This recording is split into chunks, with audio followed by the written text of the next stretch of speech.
For latest news, subscribe our channel and press the bell icon to never miss any news. നമസ്കാരം, ഇത് one India Malayalam. നടി ആക്രമിക്കപ്പെട്ട ശേഷമുള്ള ദിലീപിന്റെ പെരുമാറ്റങ്ങളെക്കുറിച്ച് കാവ്യയോട് ചോദിച്ച പോലീസ്. ചൊവ്വാഴ്ച ചോദ്യം ചെയ്യലിനിടയിലാണ് പോലീസ് സംഘം സംഭവം നടന്ന ദിവസത്തെ ദിലീപിന്റെ ഓരോ ചലനങ്ങളും കാവ്യയോട് ചോദിച്ചറിഞ്ഞത്.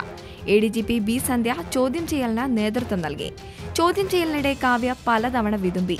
തനിക്കൊന്നും അറിയില്ലെന്ന നിലപാടാണ് സ്വീകരിച്ചതെന്ന് അറിയുന്നു.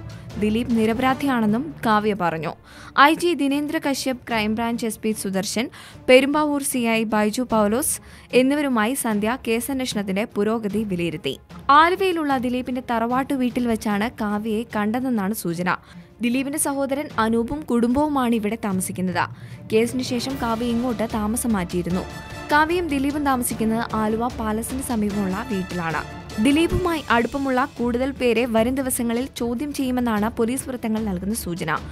കൂടുതൽ അറസ്റ്റിനുള്ള സാധ്യതകളും നിലനിൽക്കുന്നുണ്ട്. ദിലീപിന്റെ ജാമ്യം നിഷേധിക്കപ്പെട്ടതോടെ ഇതിനുള്ള ചടുല നീക്കങ്ങൾ ഉണ്ടാകുമെന്ന സൂചനയാണ് പോലീസ് നൽകുന്നത്. ഈ റിപ്പോർട്ടിനോട് നിങ്ങൾക്കും പ്രതികരിക്കാവുന്നതാണ് കമന്റിലൂടെ. കൂടുതൽ വാർത്തകൾക്കായി സബ്സ്ക്രൈബ് ചെയ്യുക വൺ ഇന്ത്യ മലയാളം.